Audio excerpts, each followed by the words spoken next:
Okay, so hi everyone, I'm Heather Campbell. I'm the Strategic Initiatives Director at the Inuit Art Foundation. And here I will share my screen while we're at it. Oh, that one, there we go.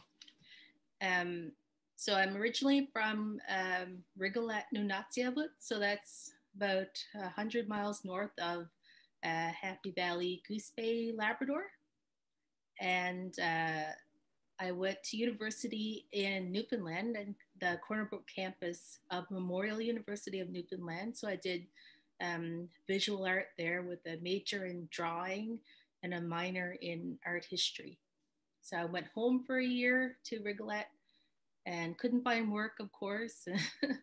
So I ended up moving out to Ottawa, and I worked as a summer student at ITK, and also I worked at the Canadian Museum of Civilization. It was back then. What is it now? The Museum of History? I forget. But yeah, it gave me my first experience, like job experience, and having to write resumes and CVs. But from then, I ended up working at Indian and Northern Affairs Canada for about 5 years. And then I worked at ITK again as the language and culture coordinator for 5 years. And then I had my daughter, and I was sort of working contracts and being unemployed for a while at the same time. But I'm also an artist. So I do painting mostly, painting and drawing. And I'm starting to get back into sculpture now, but it's not my main area, that I work in. So yeah, I worked at the National Gallery for a little while as a curatorial assistant in the Indigenous art section. So I worked with Greg Hill and Christine Lalonde. I don't know if either of you, if you know them or not, but yeah, I had a couple of contracts there. And after that, I went to Library and Archives Canada. So they're the people, you might know about project naming, where they take photographs, old photographs of Inuit from, decades ago, and they go up north and try to get people to figure out who's in the photos. So it's the same department that does that, but our job was to scan and describe material there. Oh, I think we have a new registration for the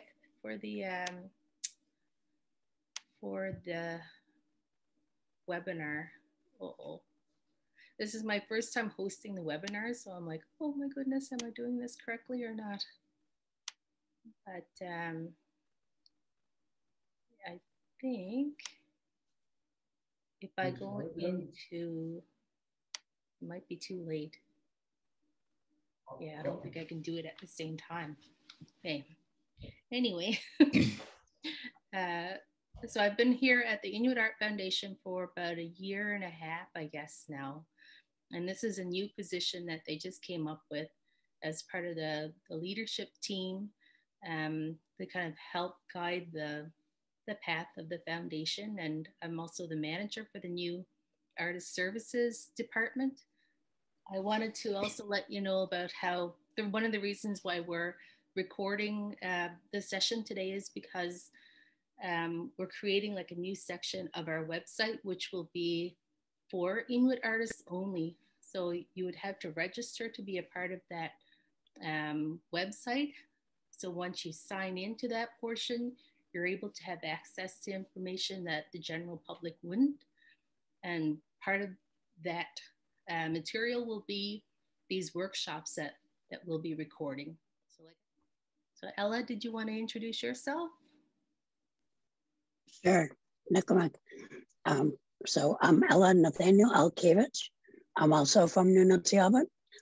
I'm a longtime artist, but I hid being an artist. And so I'm university trained in other journalism, MFA in writing, teaching. And so I do a lot of that work now. But since this past year, I've been doing a lot of digital prints or acrylic painting. And I've actually shown all around. And so now I have white people telling me how to do a CV, and it doesn't feel right. So that's why I'm really excited to join in.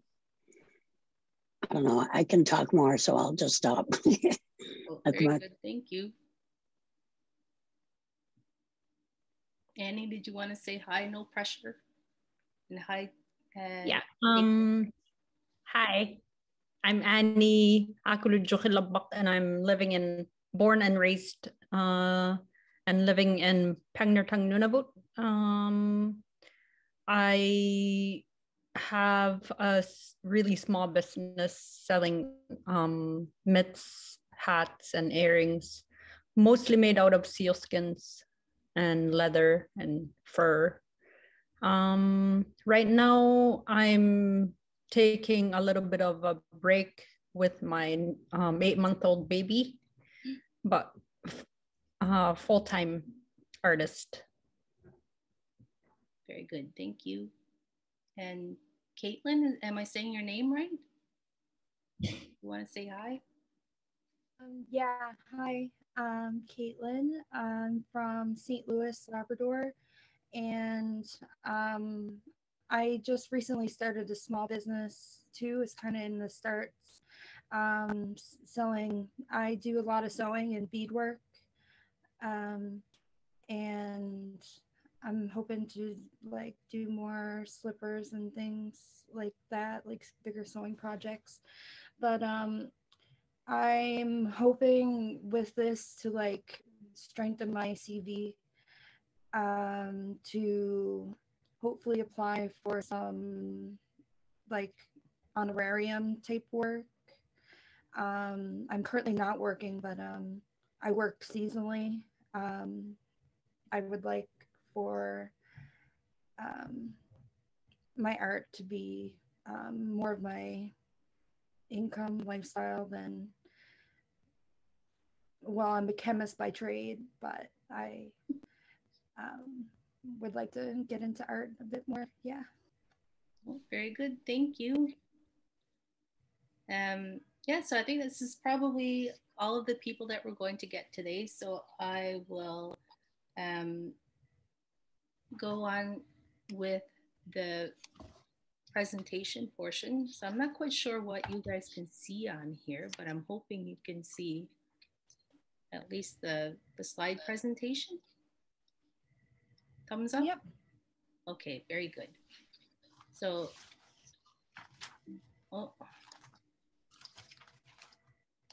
we can start by just talking about, well, what is a CV?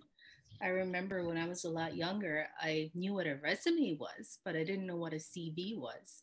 And I didn't understand, like, well, what are the differences between them? And I think it's very dependent on where you're from, like what country you live in, even. But what it actually is short for is curriculum vitae, which means course of life in Latin. But I think here in Canada, I've seen it used mostly as, you know, to refer to an artist's CV or like an artist resume. And why do we need to include a resume when we're, you know, applying for things? We're so used to the system, I think, up north of sort of selling either directly to people that are in the community at the time, or you're selling to the co-op system. Maybe you're selling through Facebook or Instagram, and you don't normally need a CV for those types of things. But what you do need a CV for is for like the more sort of professional settings where you're trying to sell your artwork to, like in Ottawa. I used to live in Ottawa for 24 years, and they'd have calls for submissions. So you would submit like photos of your artwork, usually artwork that was for sale, or maybe it could be a mix of some are for sale and some are not. And part of your package that you have to put together is, of course, your images, your image list, and artist CV, and usually artist statement and your biography. So Caitlin, I was saying that we're going to do a second workshop next week on artist biographies and statements. So yeah, this is kind of, if you want to get more into applying to provincial or territorial or national grants or calls for artwork. They're also good to have if you're going to a festival or a trade show like the Northern Lights trade show. And if you actually wanted to submit directly to a commercial gallery, like, I don't know, Feely Fine Arts or that's the only one I can think of right now, or it's to give highlights of your career for like a public art gallery, like I'm thinking of Ottawa again. The city of Ottawa has their own art gallery too. But yeah, it's a part of that package where you're letting people know who you are and what you've accomplished. And yeah, so we're thinking of who actually wants to see your CV. So like I was saying, commercial galleries. So we've got, this is an image from the latest Inuit Art Quarterly. And if you see mostly in the back, there are pages that have advertisements from galleries. So those are mostly the main commercial galleries in Canada that you will see in the quarterly. But we also have public galleries like the City of Ottawa, university galleries or provincial galleries, territorial galleries. So they get their money to show things like from the government mainly, or from like their municipal government. Whereas commercial galleries, they get money by selling work. So it's slightly different, but they still request CVs.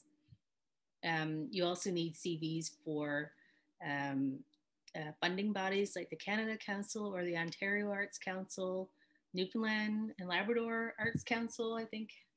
So you can use this document just to let them know who you are, what you're doing, what stage of your career that you're at in order to get grants. So I keep telling people a grant is a great thing because it's like a loan that you don't have to pay back. It's free money. They want to give you free money. So it pays off to, put in a bit of work at the beginning to get your CV together so that, you want to make a professional impression on the funding bodies. But yeah, like I said, they want to know that you're serious about your art career. It's not just, something that you do once in a while. They want to know how long that you've been working, where have you been selling your work, where have you been showing your work? Like, have you been in exhibitions or any kind of art shows anywhere? And is your work becoming like more popular over time? So usually the more popular your art is, the more exhibitions you're in, the more art collections your artwork is in. So all that will be listed on your CV. So we can kind of go into the exact details that you need on your CV. I wanted to say that here at the Inuit Art Foundation, we've started to get into the sort of the business of giving out money in a way. For the last 2 years, we were a recommender for the Indigenous Visual Artists Materials Grant with the Ontario Arts Council. So I know you guys aren't from Ontario, but it'll give you an idea of something that we do and how it works. So we kind of like had a partnership with them where they sent all of these artist information to us, and we judged if those artists should get free money or not. And it was interesting to see that quite a few people did not submit a CV. And I was thinking about that, like, why was that? And I think it's because we do have a lot of Inuit artists that are working in more traditional art forms. that may have been considered a craft before. So when it comes to crafts, so often you don't have opportunities for art shows, or you're not getting your artwork bought by large institutions. So you end up having like quite, quite small CVs.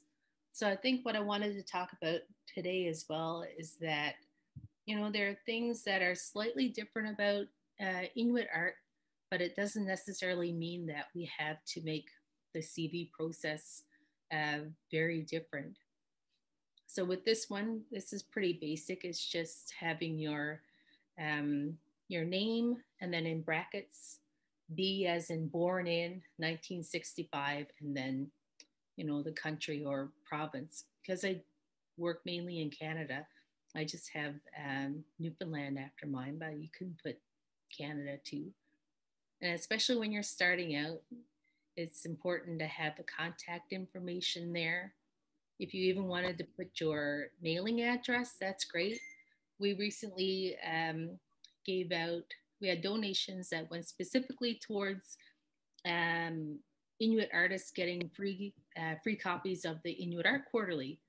So when we went to find the people that we wanted to give the magazine to, we had so many people that we only had an email or a phone number. We didn't have an address. So it's just an example of why you might want to put your mailing address in there as well. The second part that they want you to list on your CV is education. And this is another one where, the majority of Inuit artists, I would say, don't have formal art education. And so the examples that we have here, if you do, like myself or Ella, you can certainly write it down here in this format. But I think it's perfectly acceptable if you want to write in that section under education, okay, well, this is where I learned to carve, or this is where I learned to bead or sew.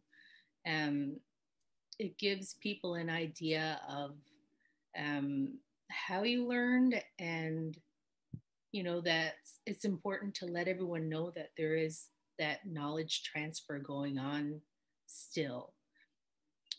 So yeah, I would say, I learned my beading techniques from my mother or my grandmother or my aunt, whoever it is. Like I said, I paint, but I do know how to carve, but I'm not very good. But I learned how to carve from John Teriak in Nain. And yeah, so if I actually get back into carving, I think I probably would list that along with my university degree. I would put underneath it that, I learned with, or it's traditional knowledge, and it's traditional knowledge transfer. And it's just as valid as any formal education that you would get down south. So yeah, I would just put it there. John Teriak, learned of John Teriak. So the next one, again, it can be tricky if you're an Inuit artist, because we all know that places to exhibit your work within communities in Inuit Nunanga is basically non-existent. I think we have a museum here, but it's more like a cultural museum. It's not like an art gallery. It's not an art space.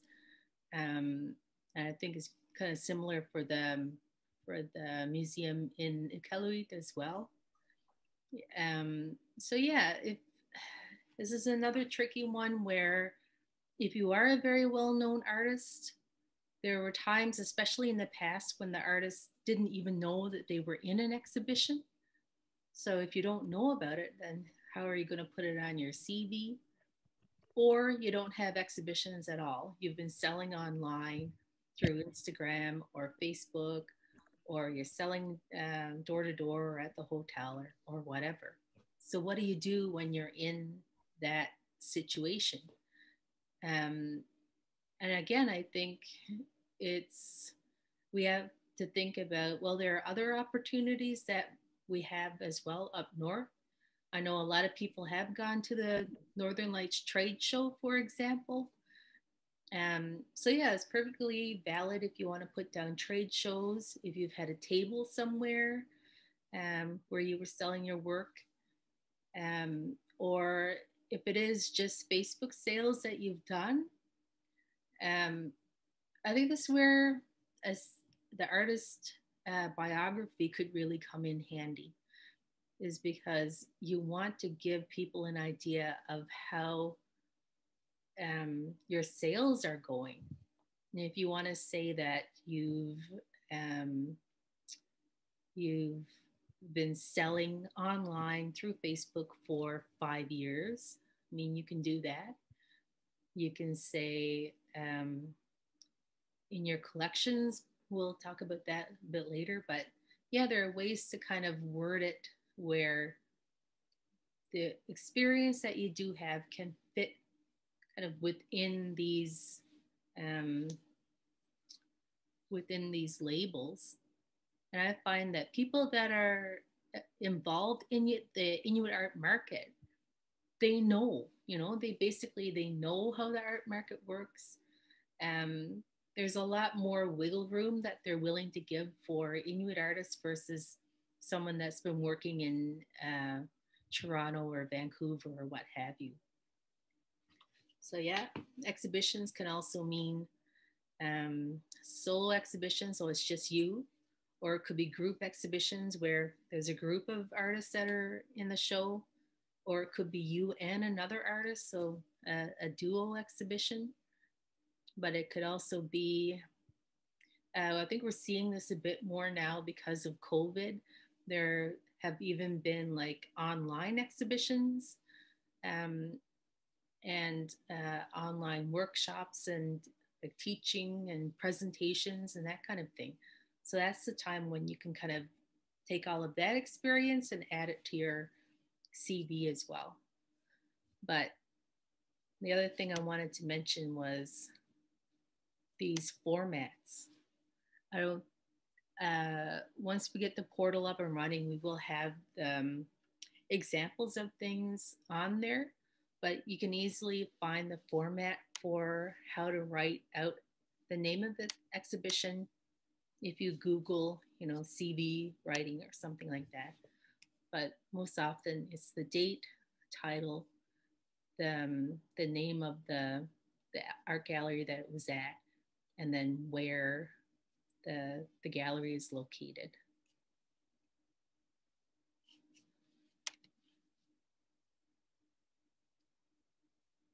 And this is another one that might be good if you've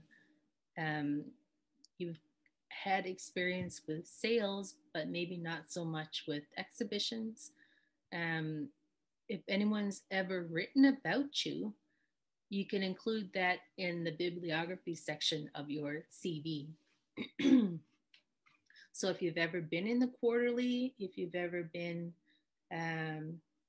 mentioned in like Nunatsiaq News or Inuktitut magazine or wherever it is, you just need to take that information and put it in this section. So yeah, it could be, again, here's the format that you can use. You can Google that as well. But it's usually the author, title, publication, volume, publication date, and page number. So if you've been to university, I think we've even learned that in high school back in the day, how to write out bibliography notes. But if you've forgotten, it's pretty easy to find online as well.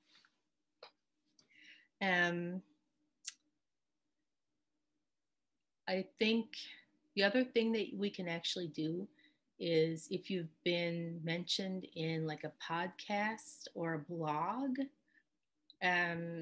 if they're fairly well-known podcasts or blogs or what have you, you can actually include that in here as well. I'll show you my own CV when we get through sort of this whole portion at the beginning.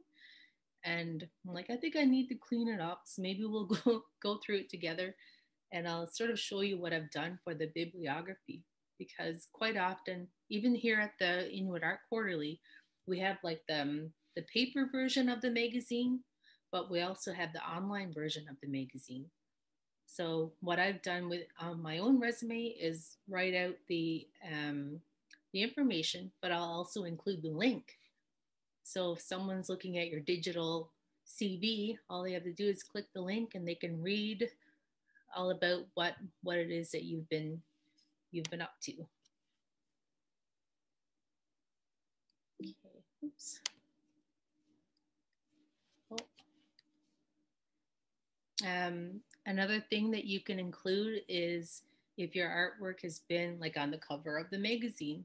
So this is the latest Inuit Art Quarterly, and it's a piece by Kablusiak, and I believe it's called Plucked Notepik.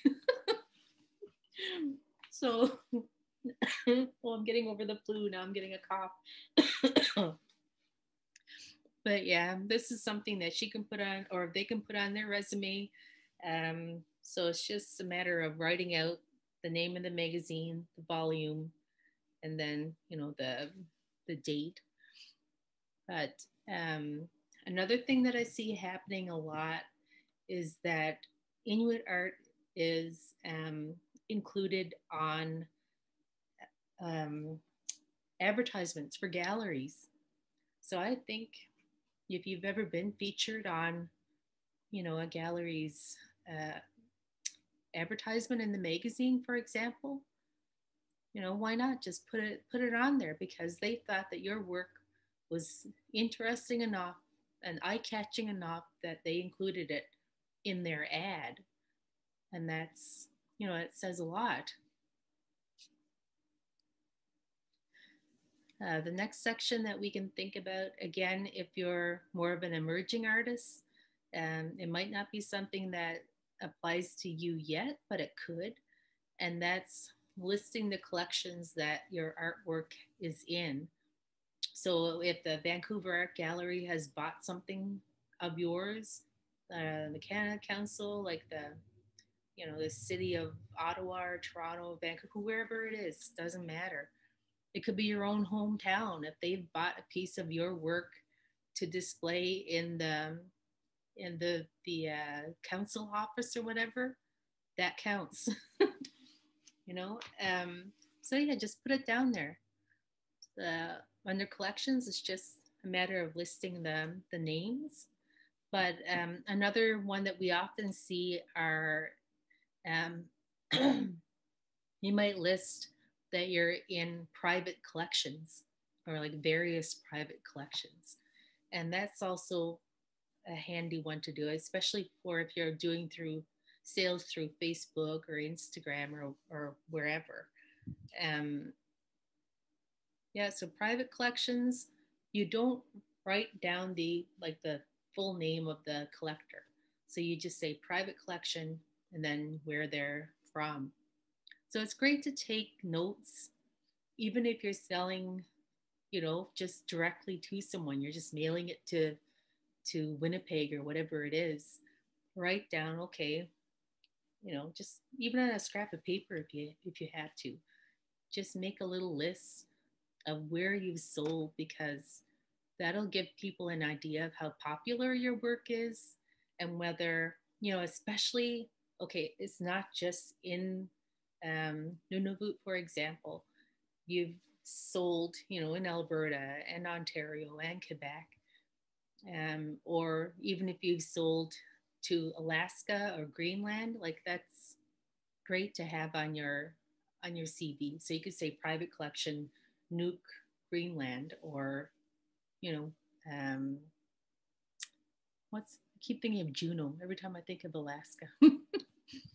But yeah, that's one that I think no matter whether you've had a show or not, someone's bought your work, and this is where you can really give a good idea of just how much you've been selling.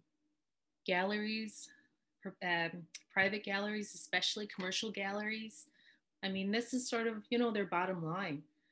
they want to make money so that they can pay their, you know, their rent for the gallery and the lights and everything else, plus make a profit. So if they can see under your collection section that you're making sales regularly, that can go a long way.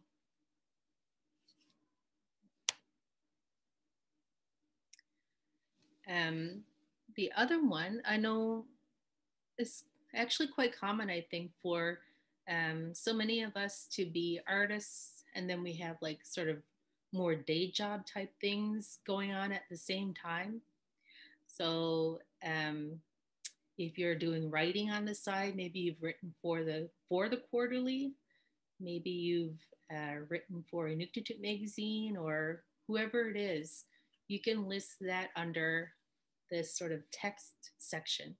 So it's usually the the format's right there. Again, you can Google the format, but it's giving people an idea that you're, you know, maybe you have talents that extend beyond your artistic career, and you know, it's giving you opportunities for little things that you can do outside of art making but are related to art. I've done illustrations before, I've done writing, I've taught workshops and webinars and, you know, all of that.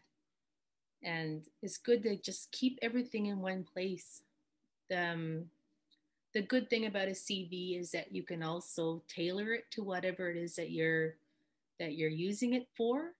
So you can have it strictly for, you know, sending out to galleries and what have you, but you can also use it to kind of get like an art related opportunity or a job.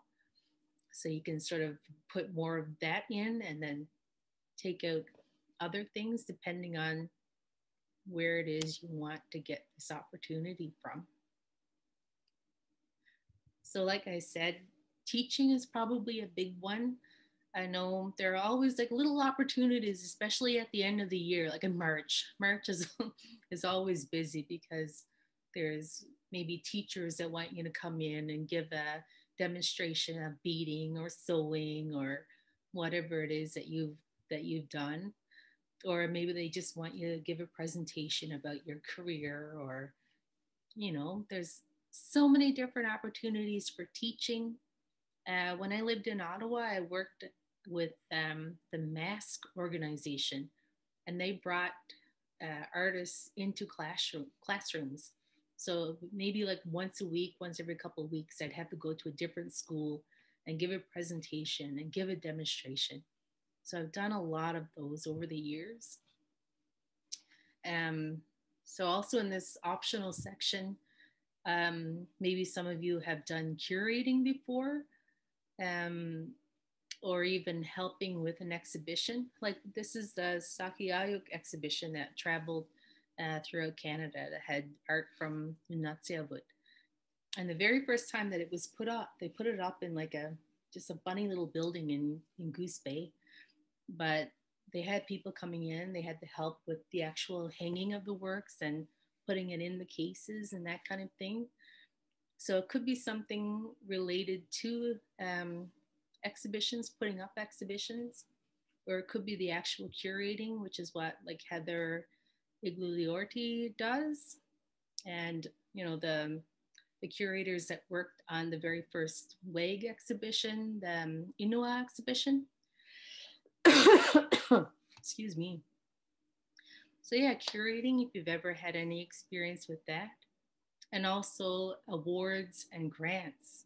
So like I said, we've got one grant that we are a recommender for here at the foundation, but there are grants usually in every province or territory, as well as, excuse me, the Canada Council grants. And in the larger centers like Vancouver or Toronto or Ottawa, they'll often have their own grants and opportunities. So if you've ever given it a shot and actually, you know, got one of these, it's a great thing to put down. And if you're like a very young artist, like if you've done something or you've gotten an award or you've won a contest related to art, even in your high school um, years, like just put that in. Why not? It shows um, that other people are recognizing your talent. Residencies are also great. I know that this one's really hard. We're all women here, and like, how many of us are parents? I know I am. I was a single mom for, well, I'm still a single mom, but my daughter, she's 10 years old now. It's easier to travel now that she's older, and I moved back here to Labrador so that I could be with my family. So she can stay with my family now. But when I was in Ottawa, I had no one like to help me. I would look at these residency opportunities and I'm like, I can't do it because I don't have childcare. So that was really tough. But if you're a lucky person that's able to, leave for a couple of weeks or a month or whatever it is to do a residency, that's a great thing to put on your CV as well.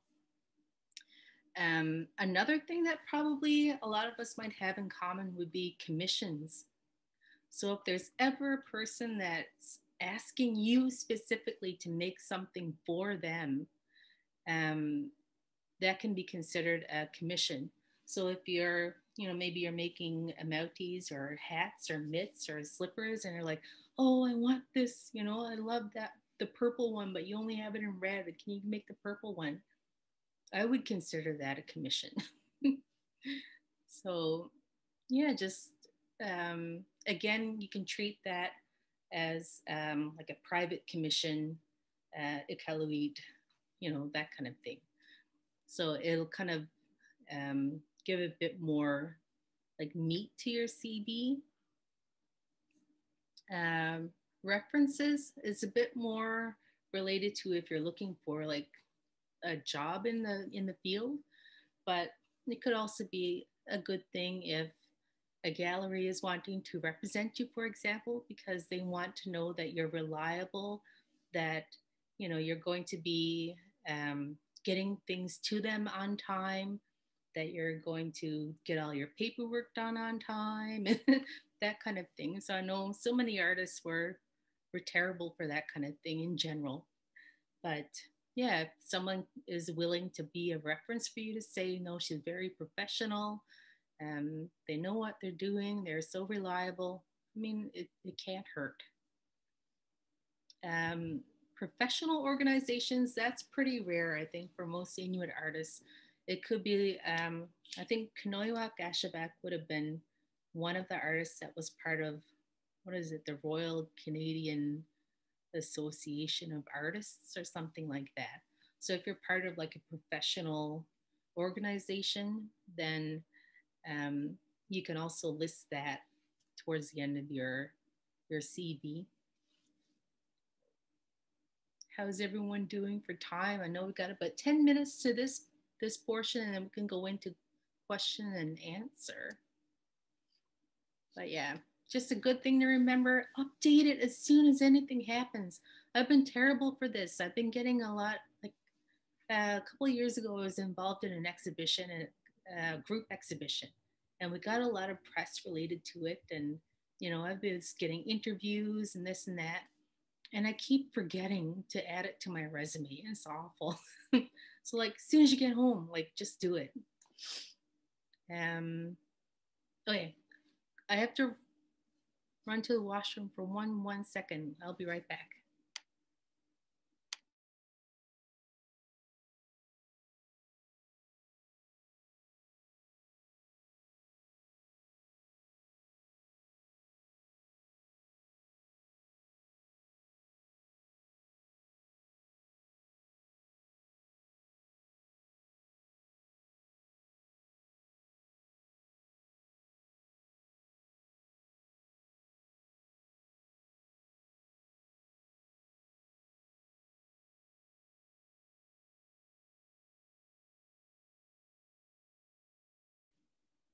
Okay, back.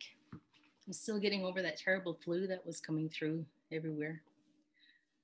But maybe we'll do a quick look at my resume and we'll kind of talk about maybe the formatting of things and sort of what they look like and checking like the sort of graphic design elements of the CV because yeah, it's good for it to actually look good too. Did I have it open? Yes. Okay, so can you see it? Heather Campbell, 1973. Thumbs up. No, can't see it. Oh no, what's going on? Do I have to close the other one first? Maybe. Let's save it. I think you got to go in and share the screen separately. Oh, okay. So I'll share. Where is it? 1 second, I'll figure it out.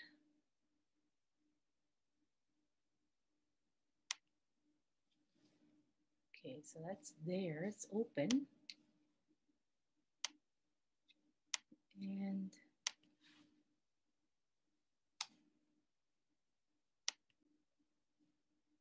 now?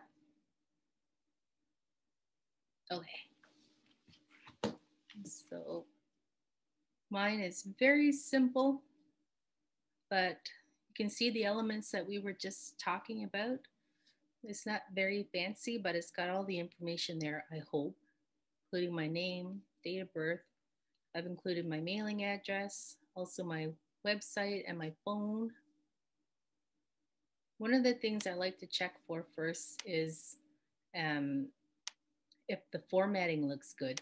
I find, especially people that are very visual, you'll notice when things are like off. Like this is too much space between here and there. And I want to change the spacing to make it fit everything else. Now it looks too tight. So I'm just gonna go up to, can you see me working in the program as well? Okay. I'm like, do I like this or do I want to put it all together? Or do I want to make it more prominent? I don't know.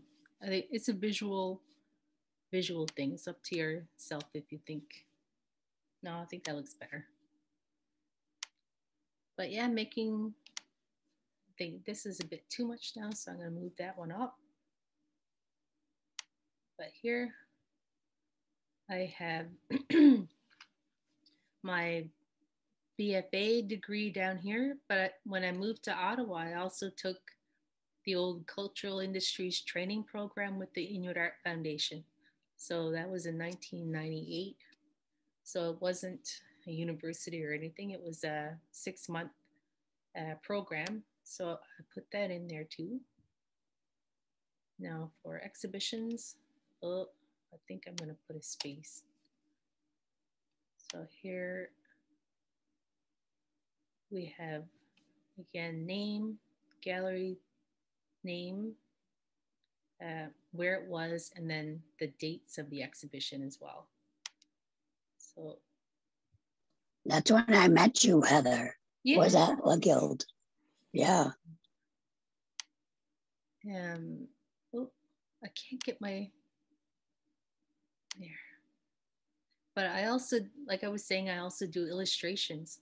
So I've lumped them all together, exhibitions and illustrating contracts. But, you know, maybe I can separate them so that you can kind of see which ones are art, more fine art, and which ones are more illustrations. Oh, too much space there. Let's change that.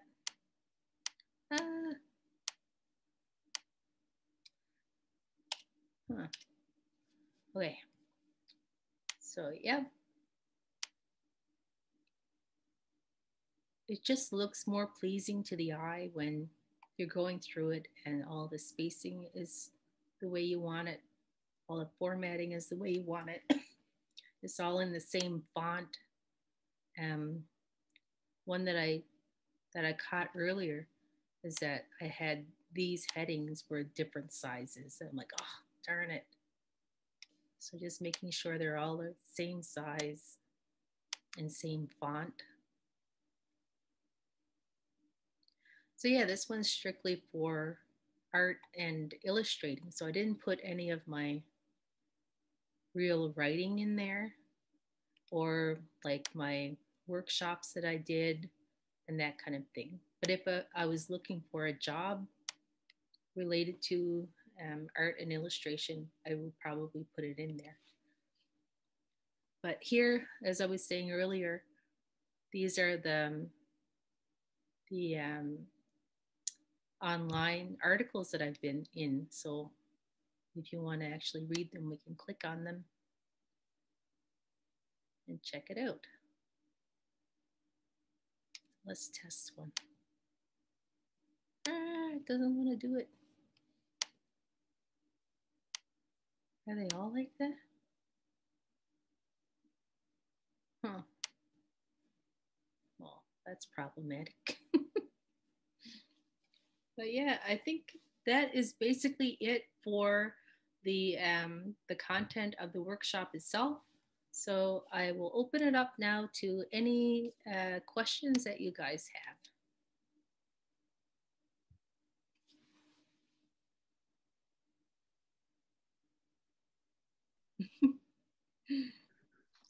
Can I ask? That was my first question.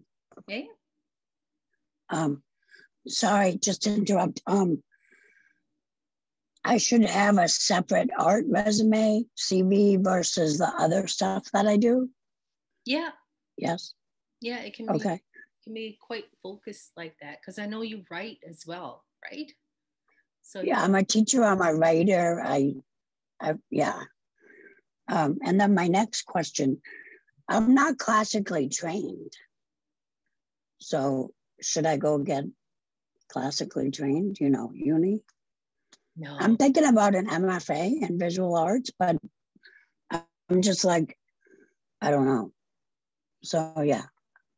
No, I think I was saying earlier, like in the education section, if you're self-taught, then you can just write it in there that you're self-taught. Or if you've learned from family members or community members, or maybe you've taken some classes, at the library or whatever it is, whatever it is you want to put in there. I know in larger centers we have what do you call it? Not early learning, continuing education. So anything related to courses that maybe were at your local community center, anything.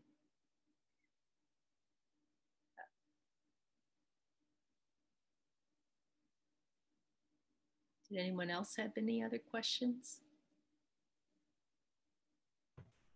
Yeah, I guess I didn't expect to speak earlier, so I was kind of nervous earlier, but I forgot to mention that like I also I was in like a drum group for like a short period of time, and I'm also like a throat singer. So I was wondering like where would you put like performances or like that kind of thing in your CV? I don't know if it would go on your art CV. I think you could have them separately, but where I would probably put that kind of information would be in your biography. So that's where you can get more personal and you can have more of like a storytelling kind of a format is in your artist statement and your artist biography. So next week is when we'll have the workshop about that. And I think that would be really valuable for, if you guys wanted to come to that one as well. Because I find even after I went to university and went to art school, they don't give you a lot of like practical knowledge about how to run your own business. It's basically we're all entrepreneurs because we're all, trying to make a living or supplement our lives with art. So yeah, being able to let people know what you do and why you do it, the story behind why you do it, other than, you know, paying the bills. It's really good to make those connections between you and people that are interested in your artwork. So yeah, I think you can have that like in your performance CV. You can mention that you make visual art, and then in your visual art CV, or not CV, but biography, you can mention your performance. So I think it's good to have all of that in there because it lets people know that, you know, it's all connected, that you can see the connections, and that you know that, you know, this is all inspiring you in various ways.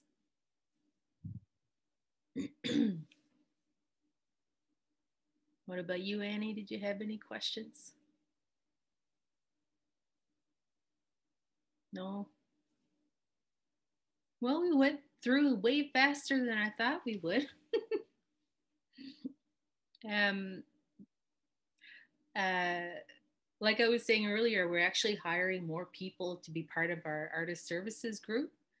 And one of the jobs that are open right now is to the organizer for all of these workshops. So if you guys know anyone that would be really good for this position, yeah, we're hoping right now it's just me working on them, but we'll have a whole team assembled probably throughout the summer. And then in the fall, we'll kind of ramp it up again in time for the artist portal. So that's that artist section of our website. So I don't know if you were here, Caitlin, but I was saying that the reason why we're recording this today is so that it can be on that artist portal where artists only sign in, and they can watch the videos, read articles, and connect with other artists as well. So I think that's it for today. Hopefully we'll have a transcript of this available as well on the portal for sure. And if possible, we'll see where else we can send it. But if you're really interested in getting a transcript, just email me and I'll see what I can do. And I hope that you guys can make the next workshop. Yes, Sala. Sorry, I know it's almost time to go. My other question, should we put our social media handles on? Oh, yeah. Because I didn't see them on yours. Oops. Yeah, I think it's a great idea too, especially for people that sell online. I would put it up with your name and your address and everything. So right underneath that, I would put all of your social media handles right there. Because, yeah, like you said, not everyone is represented by a gallery, especially if you're making traditional arts and crafts. So it'd be a great way for people to just click and see what you do. Yeah, good point. Thank you.